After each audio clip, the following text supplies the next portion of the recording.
Abiso, ang video na ito ay naglalaman ng buod ng akdang Noli Me Tangere. Ang mga kaganapan, tauhan, at mga pangyayari na naiulat ay salig lamang sa buod ng akda at maaring may mga pagbabago o pagkakaiba sa orihinal na teksto. Hinihikayat namin ang mga manonood na basahin ang orihinal na akda upang masuri at maunawaan ng lubos ang mga konteksto at mensahe ng kwento. Ang pag-unawa sa buong akda ay maaring mag-iba depende sa interpretasyon ng bawat isa. Maraming salamat sa inyong pang-unawa.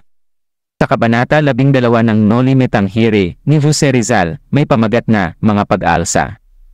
Ipinakita ng kabanata ang pagkakabukas ng mata ni Crisostomo Ibarra sa mga kasalukuyang kalagayan ng Pilipinas sa ilalim ng mga Kastila. Narito ang buod ng kabanata. Si Crisostomo Ibarra ay nag-ambag para sa pagpapagawa ng simbahan at iba pang mga proyekto sa San Diego.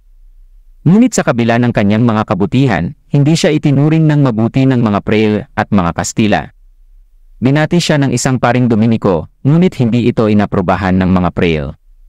Dito ay naramdaman ni Ibarra ang unti-unting pagkakaroon ng kaalaman sa mga katiwalian at kalupitan ng mga Kastila sa bansa. Sa isang salusalo sa bahay ng mga Kastila, ipinakita ang mga makapangyarihan at mapanupil na asal ng mga Kastila. Hinangaan ni Ibarra ang kagandahan ni Maria Clara at dito'y nagmulat siya sa kasunduan ng mga magulang nito. Nalaman niyang ang dalaga ay itinuring na parang ari-arian ng mga prayle at itinakda ang kanyang pag-aasawa kay Linares, isang Kastilang may mataas na posisyon. Sa huli ng kabanata, nagkaroon ng pag-aalsa sa loob ng paaralan sa San Diego.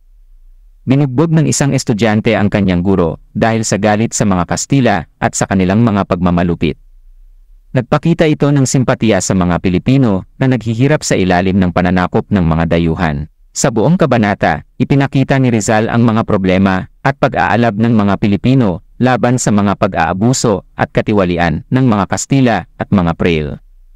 Ipinakita rin dito ang simula ng pagiging mapanagot ni Crisostomo Ibarra sa mga pangyayari sa lipunan.